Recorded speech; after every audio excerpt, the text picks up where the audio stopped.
At the end of the day, it's not about what you have or even what you've accomplished. It's about what you've done with those accomplishments. It's about who you've lifted up, who you've made better. It's about what you've given back. Denzel Washington. Welcome to Inspire Vision. Our sole purpose is to elevate the lives of others and to inspire you to do the same. Randy, welcome to the show. Hello, Doug. Good to be here with you. Hey, I'm excited. This is going to be an interesting conversation. You know, you've written a book that I find has such an important element, and I'd like for you to share with the audience, number one, the name of the book, but even going back further than that, you know, you've done a lot of things. Tell a little bit about your background, and then what was that moment where you decided to write that book? What ultimately inspired that? Okay, well, my background, I'm educated as a physicist, and I'm a mechanical engineer with multiple patents. Let's go back to 1989. I had multiple businesses, multiple multi-million-dollar businesses. I was successful, but I wasn't completely happy and fulfilled.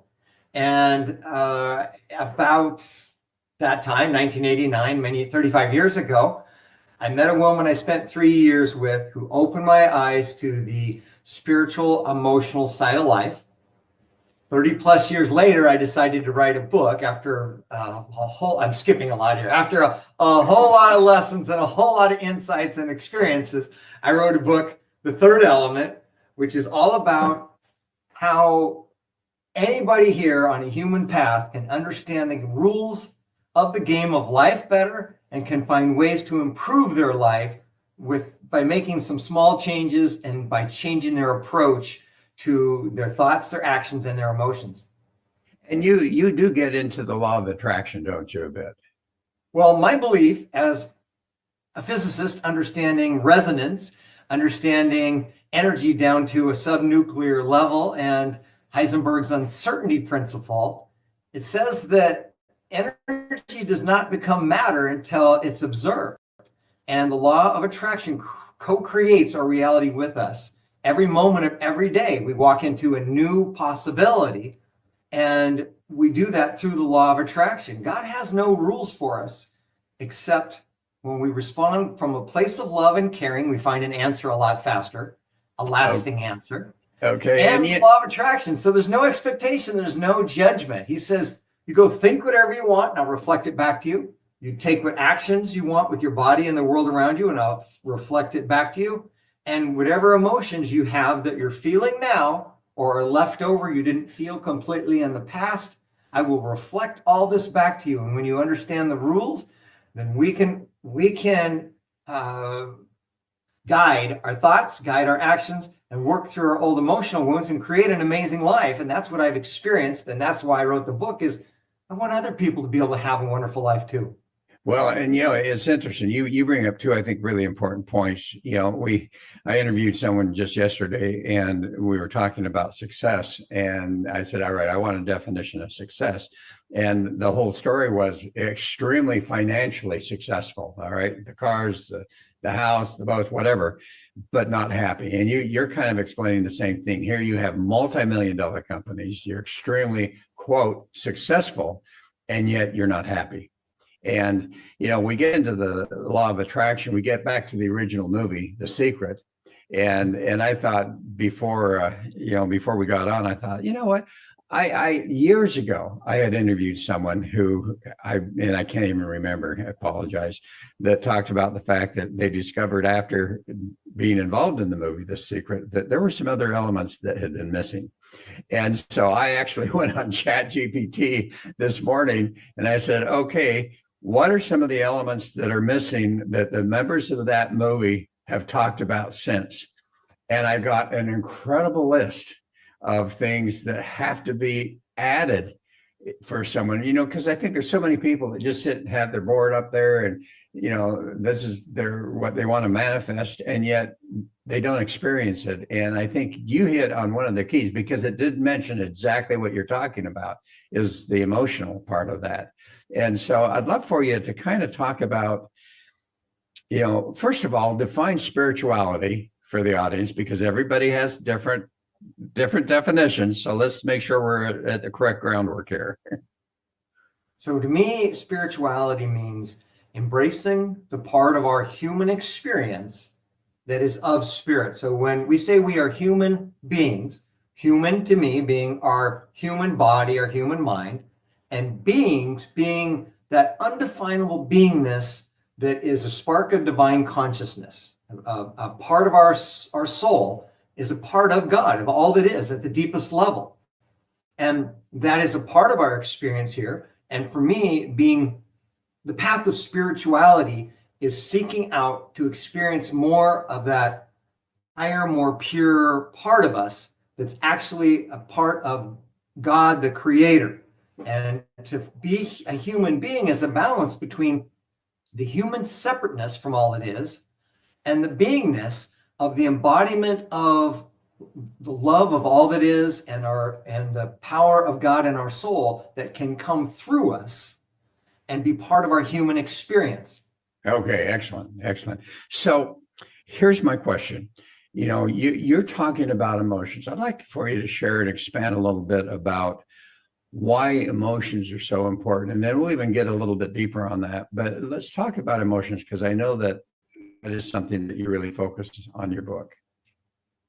So I'm a very big believer in our thoughts and our actions as law of attraction. But to me, it's like a three-legged stool. I can sit on a three-legged stool and I'm fine. But if I take one of the legs away, I'm going to tip over. It's just not going to work. So everything in the universe fits into one of three categories: our thoughts, our physical world, or our emotions.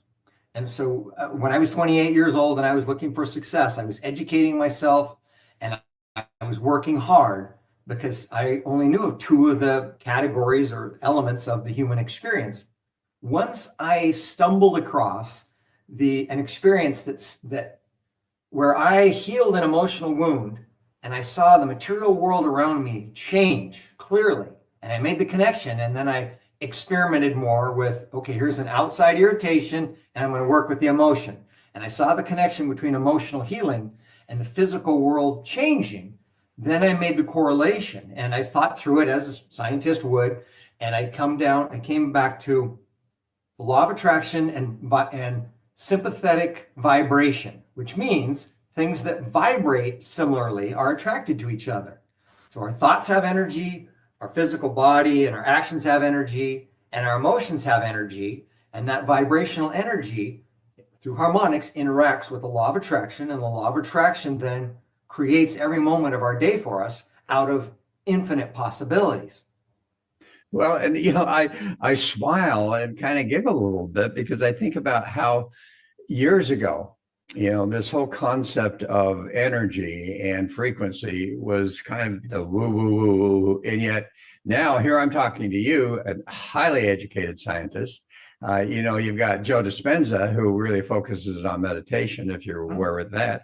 But he's got scientists behind him and doctors behind him that are doing major research and validating what he talks about. And so it's fascinating to me that all of a sudden something that we thought was kind of out there now has become a scientific valid point of that energy and how we put that out there. One of the questions that I have for you, though, and we'll get into this even more, is I remember in my dental practice, okay, I used to focus a small amount on people who had chronic pain, head and neck pain. And of course, at that point in time, the dental media called it TMJ, and temporal mandibular joint syndrome. And so someone would come into me and say, "Hey, doctor, I've got TMJ." And I'm going, "Oh, wait a minute. No, you have two. You've got one on the left side, you've got one on the right side. So tell me, what's your symptoms?" And once they told me the symptoms, I would discover that most of the time, it really didn't have anything to do with that joint. It had everything to do with the nerves. It had everything to do with the muscular relationship and that type of thing. So when we talk about emotions, and you bring up the point, and I think it's very valid, that emotions create that energy that create the law of attraction. The challenge is what's below those emotions, because all of a sudden I look at events and, I see that, in fact, it just happened to me just the other day, is, here's an event There's no emotion tied to an event. But I applied, based on my perception, an emotion to that event.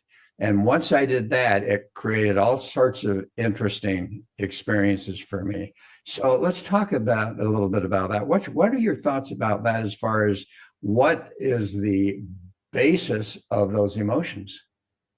So it is, in my opinion and from my experience, emotions are what you said. An event happens, our mind makes up a story about it, and that's done at a subconscious first brain level as well as in our conscious brain. Emotions are valid in the moment as part of our guidance. Now, some people say, oh, emotions are your guidance system. I want to clarify that. An emotion we feel in the moment we first feel it is a valid guidance towards something good or away from something bad. So we have the thought, we have the observation or experience, we have the thought, we make up a story, we have the emotional experience that then is designed to drive us towards that thing or drive us away from that thing. This is from before our prefrontal cortex evolved. And so I have this experience, say a bad experience, and I'm going to go away from this problem. And so that energy is designed to drive my body to take action.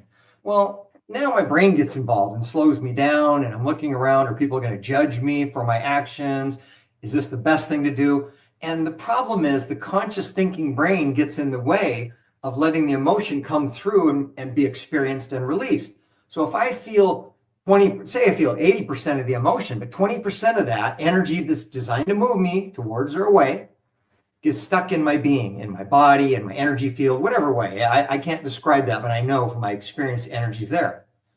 That energy wants to be released. It doesn't want to stay within me. And that energy, that last 20% of that emotional guidance message that's stuck in me is still vibrating. It's like storing gasoline in a metal can. If I store gasoline in a metal can for 20 years, I could pour it out and burn it, but I only have to burn it once and then it's gone.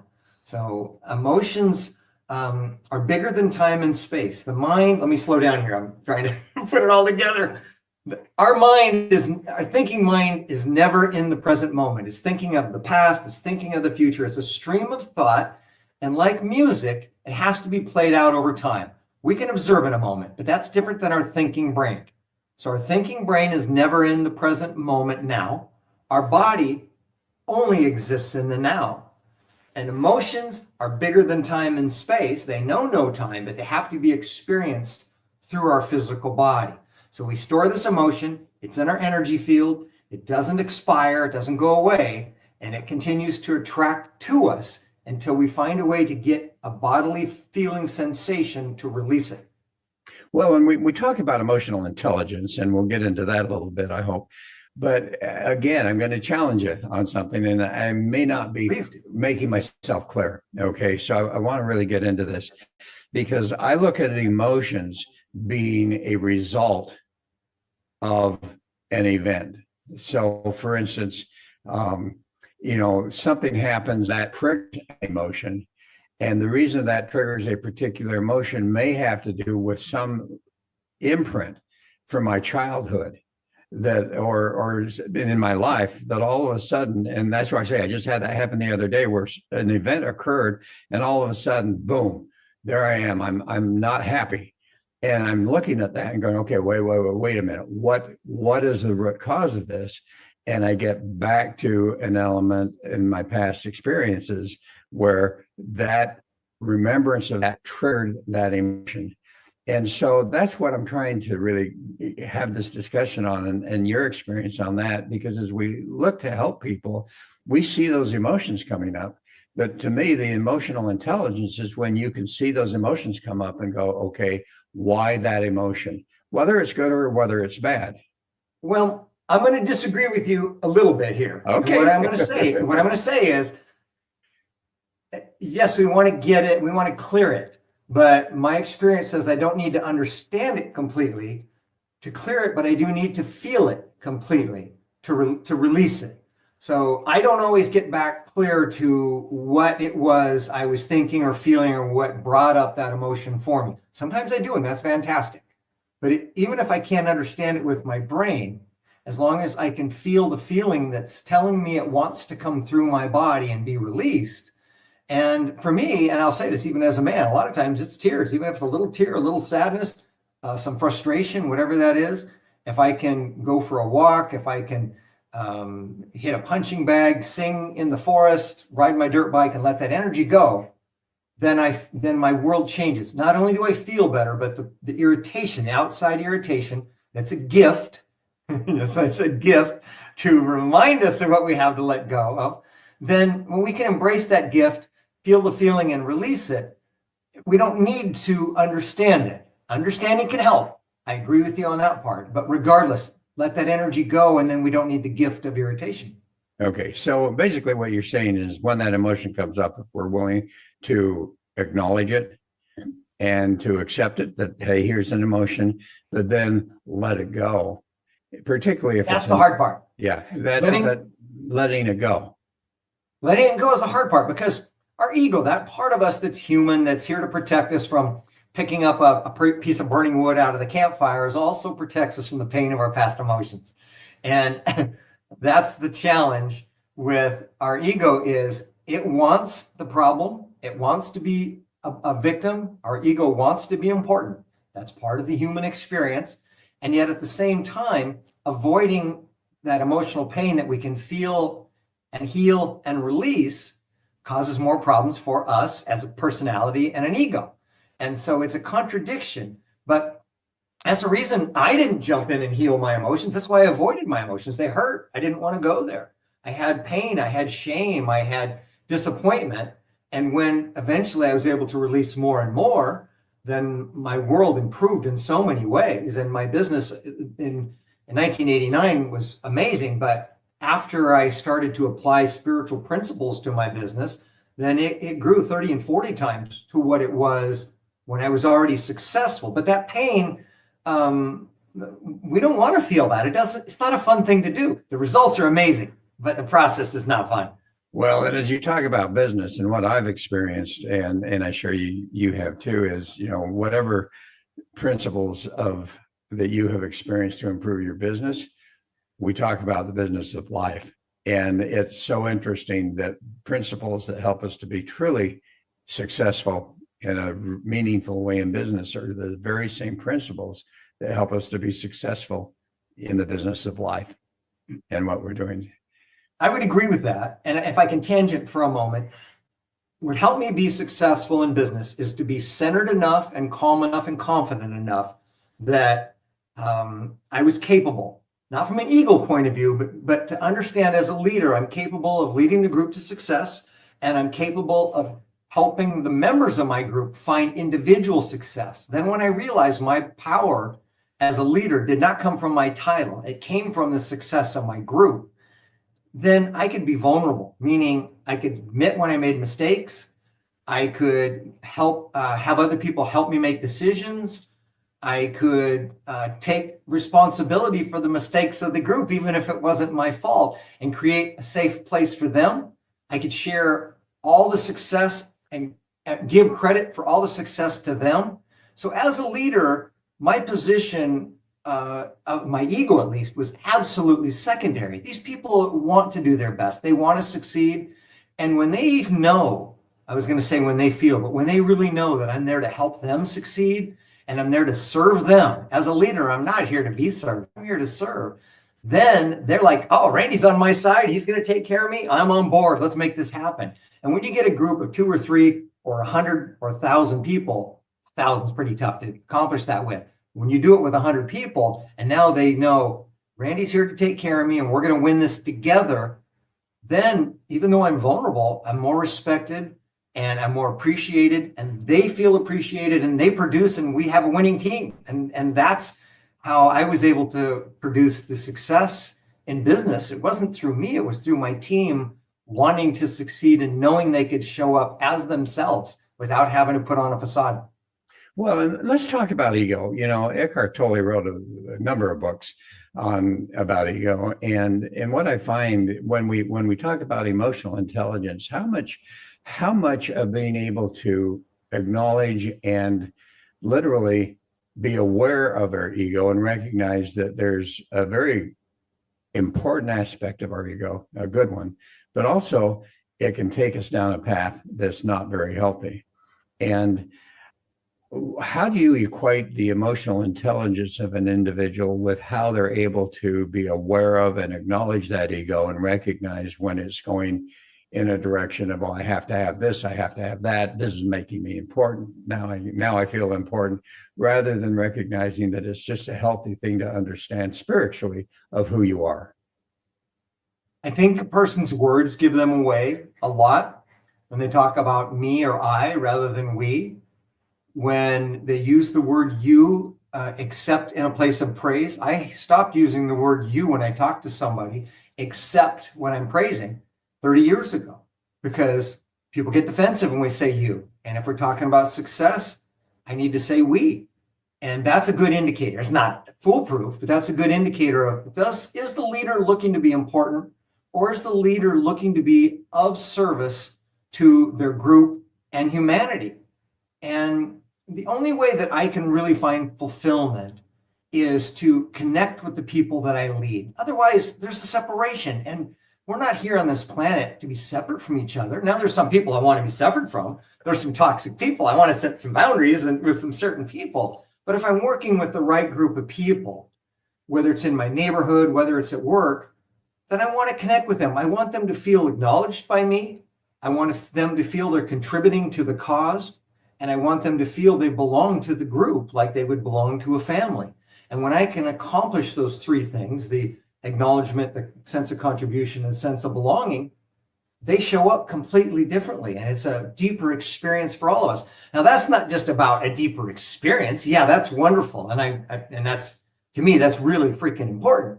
But at the same time, that deeper experience that I had with the people I worked with, that created financial success. And we can have personal relationships and deep connections with the people we work with and still be respected and achieve even greater financial success. And that's kind of ironic, but that's what I find to be the truth. And leaders are afraid of the same thing I was afraid of. When we become vulnerable, when we show up compassionate and caring, then people might not respect us. That was my fear. Okay, so I want to move away from business. I want to get to personal, okay? Because you keep talking about business and financial success. Let's talk about, quote, leaders of our own life, maybe as parents, leaders of our family. And as you mentioned, in a community, as we're doing that, because let's look at what's going on right now. When we talk about emotions, look at what's happening in the US right now. I mean, the anger, the frustration, all of that is just destroying the healthiness of the country to such a large degree. But let's take that down to the personal level. As a parent, how do I, as a parent, lead my children and be with them to help them to grow up in a more productive, emotionally healthy way? And as I'm in a group of people, friends, neighborhood, and so forth, what do we do in order to do that? How do we help people to really become a leader within their own life? Forget the business, because not everybody owns a business. You know, a lot of people are just working for someone else, right, which is good. And I apologize for getting off track, but I understand your question. Yeah, okay. Extreme, and I talk about this, I think it's in chapter 6 of the book. Extreme self-responsibility, meaning my reality is created for me in response to who I am, and therefore I have zero reason to blame anybody. And so as soon as we find ourselves blaming our circumstances, the weather, our neighbor, somebody we work with, our spouse, as soon as we start to blame and want to change something outside of ourselves, that is an indicator that we're off track. And it's an indicator that the energy, as you talked about at the beginning, the energy that we're putting out there is attracting the energy back. So our life experiences are basically a result, to a large degree, of who we are.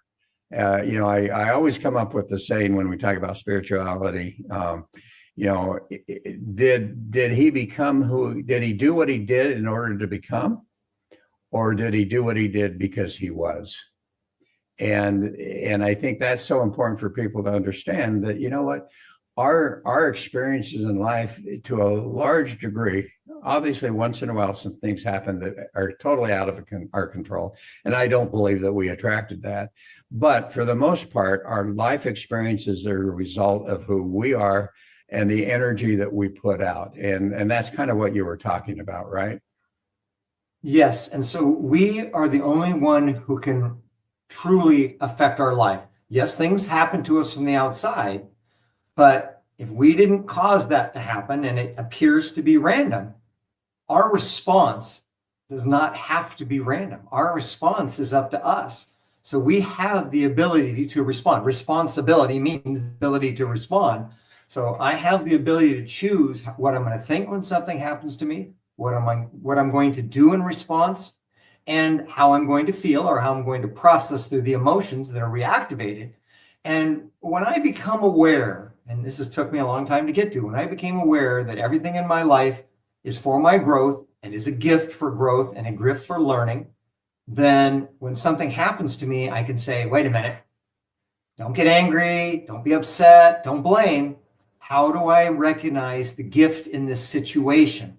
So when parents blame, their children learn to blame and feel like they don't have any power over the situation.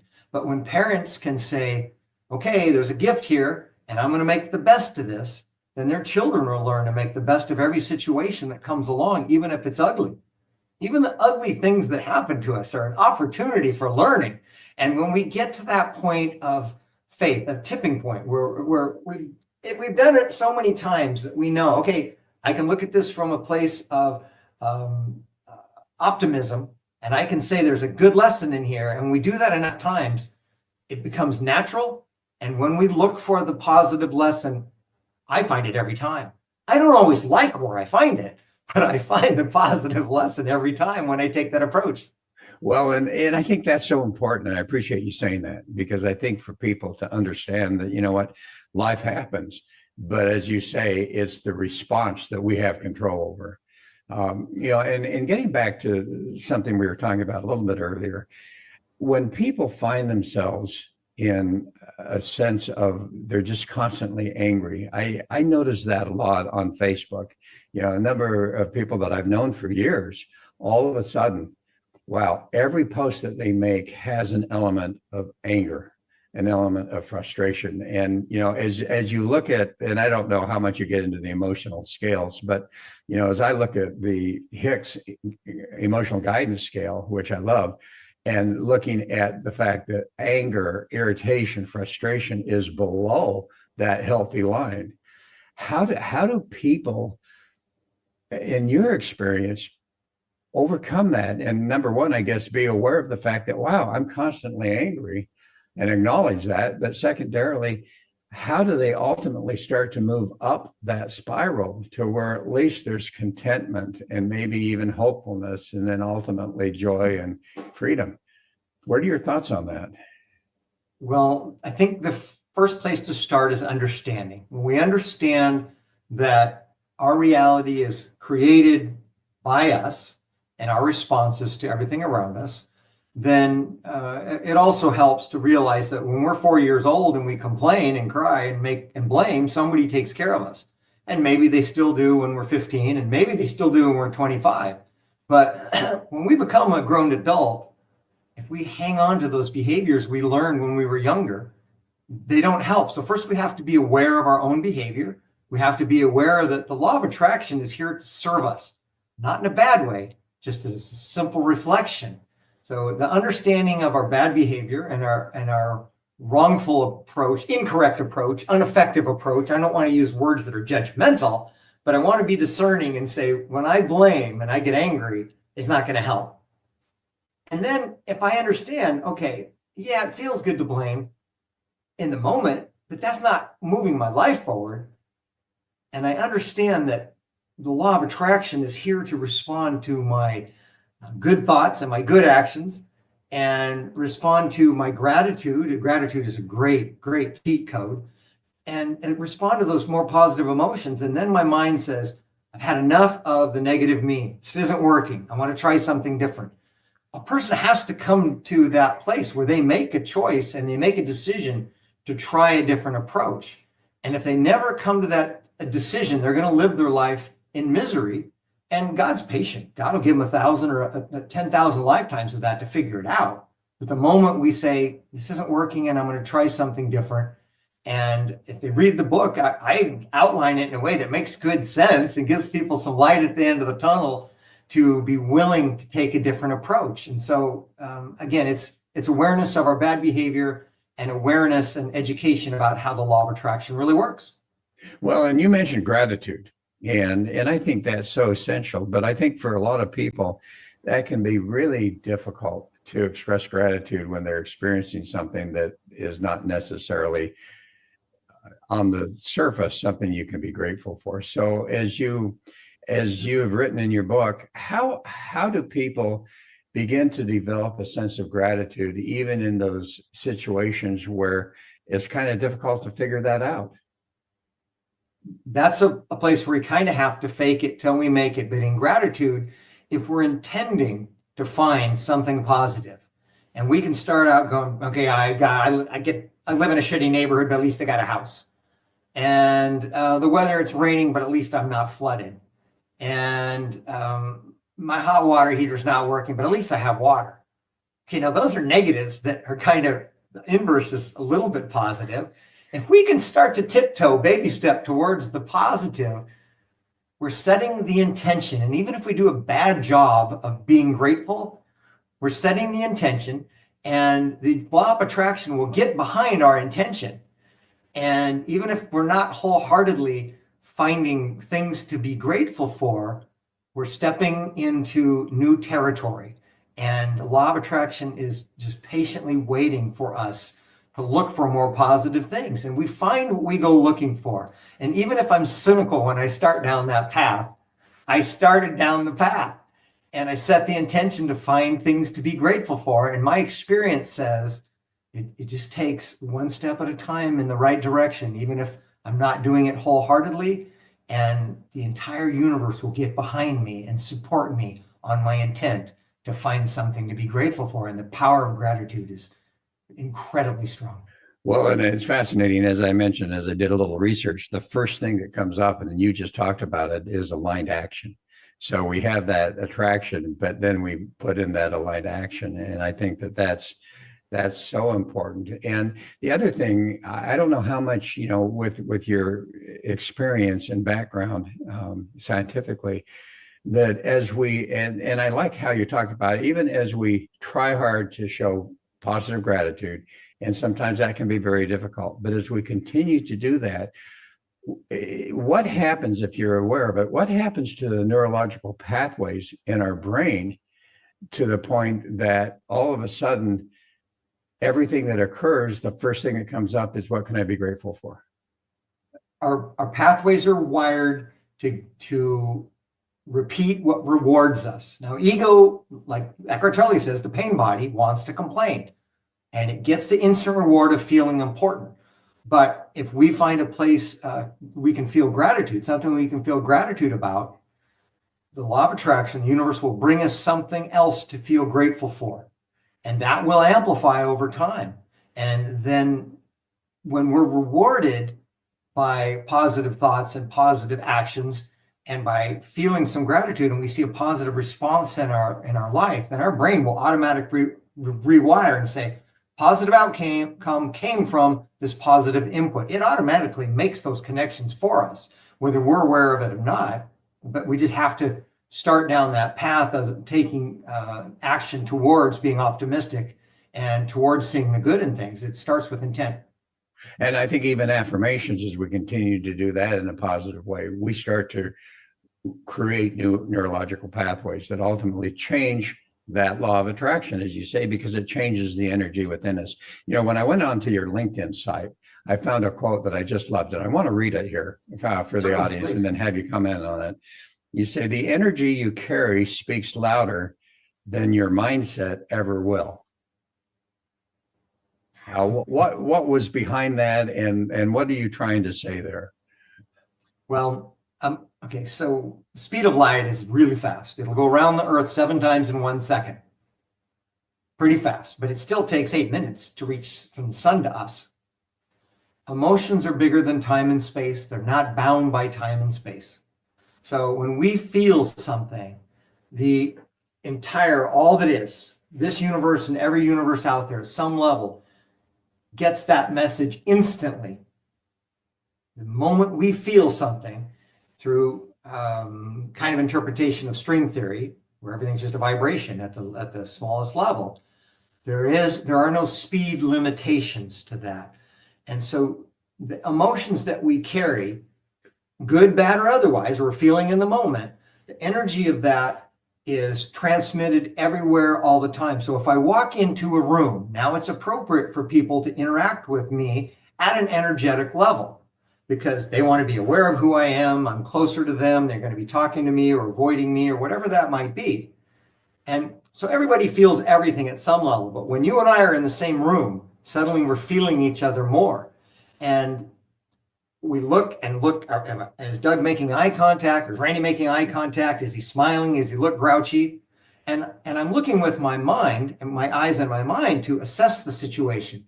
But our aura, our energy field walked into that room before our physical body did. And it's the same way with the law of attraction. The law of attraction feels our energy field and our emotions before we even take action on those emotions. And so it's like a radio signal that goes out ahead of us, and it's a radio signal that's faster than the speed of light. Does that answer your question? Yeah, I think so. And I like the fact that you talk about when we walk into a room, we put out an energy that can be so positive or in many respects negative, and people pick up on it immediately. And as you think about that, and as we talk about the law of attraction, as we talk about creating within ourselves that positive synchronicity, that positive element and energy, what happens if we continually surround ourselves with people or media that is always negative? What happens to us? It drags us down. It's like taking a beautiful tuning fork, a beautiful instrument, and throwing a wet towel over it. It stops vibrating at a beautiful harmonic. It stops vibrating at the frequency we intend. So those negative thoughts that we have, negative stories we observe, and negative people we interact with, that dampens the beauty within us that wants to shine through. So what do we do? What do we do to avoid that so that we can literally create within our mind and create within our energy that positive aspect to really experience that sense of joy and freedom and love? We set the intention. We learn to say no to the people and the things that drag us down or can drag us down. We become aware of our own negative emotions we're hanging on to through journaling or whatever that might be, and work through them through breath work. And we remove ourselves from the negative, and then we outside of ourselves. We remove ourselves from the negative of the outside world. Then we become aware of the negative emotional energy within us, not because we're going to amplify it, but because we're going to identify it, find a modality to work through it, like breathing or tapping or some exercise to work through it and release it. And when we release that negative energy within us, love fills that space immediately. Then it makes it easier to attract to us good news. It makes it easier to attract to us happier, more positive people. So we say no to the outside negativity. We embrace and release the inside negativity, and law of attraction will guide us to more positive things without us even having to try. So in your book, you get into meditation, you get into tapping, you get into breathing as a particular element of how to start to eliminate those negative emotions. Yes, I have 14 different exercises in chapter 7. And I also share on my website, randylyman.com, and the how-to. I share some of the practitioners I work with today still, whether it be for massage or hypnotherapy or chiropractic, whatever it might be, to allow energy to come through my body. And there are several modalities. It's different for everybody. I cannot sit still and meditate. I can ride my dirt bike at 50 miles an hour in the rough desert, and I'm calm and I'm clear and beautiful information comes to me, but I can't sit still. Everyone is different. So I've shared a lot of different things that work for me and work for my friends. And I just tell people, find what will help your mind stay occupied while the deeper peace can find a way through. Yeah, I love that. And for me, it's walking meditation. I'm like you to sit there for 30 minutes to 45 minutes, can't do it, but I can walk for 3 miles for an hour. And with meditative music in there, I can literally experience an amazing meditation. And so I love what you talk about there that, but, and again, you talk about different tools, and I really appreciate that you put that in there, because I think for people, as you know, one tool will work for one person that won't work for another person. And for you to have that in your book of tools of how they can literally start to achieve that, I think is really important and essential. So I appreciate that. Well, thank you. We're all different. So two of the things I included, one is dance. I can't dance. I have no rhythm, but some people, they really can express through dance. And singing, I can't sing, but some people to sing, it just helps them connect. And so a friend of mine told me 30 years ago, if we can find God or higher experience through beer and pizza, great. God doesn't care. We shouldn't care. As long as we can find a way to find more peace and find more centeredness, do what works. Yeah, that's so true. Well, as we come to a close, what would be that message that you really ultimately want the audience to understand? Every one of us is a spark of the divine source. Every one of us is beautiful inside. Every one of us deserves an amazingly beautiful, successful, healthy life. Now that comes in a lot of different shades, but anybody who's starting to visualize, can it be better for me? My answer is yes, it can. Find a way to love yourself, work through your emotional blocks with the intent of life getting better, and the universe will jump in and support you and help you move in that direction. You're worth it. You're deserving. You're loved. Great. So we've talked about it, but let's kind of reference it one more time here near the end. How do people find you, and how do people find your book? So they find my book, The Third Element, through typical online booksellers. I can't say names because that doesn't always go over well depending on the platforms you're on. But through my website, randylyman.com, they can find links as to where to buy the book. They can find links to free offers that I have, free workbooks that I offer, tapping meditations. So on my website, randylyman.com, again, I offer a lot of things that are free. This is not about making money for me. This is about helping people find their power, finding ways to improve their life, and for the world becoming a better place. Well, and it goes to the whole point of this podcast is making a difference in other people's lives. And, if we could all get to the point where you are, as you said, where, I'm not here to make money, I'm here to make a difference in someone's life. I think that becomes so essential. And if we could learn to pay that forward and always do that, I think that would make such a change in the world, don't you?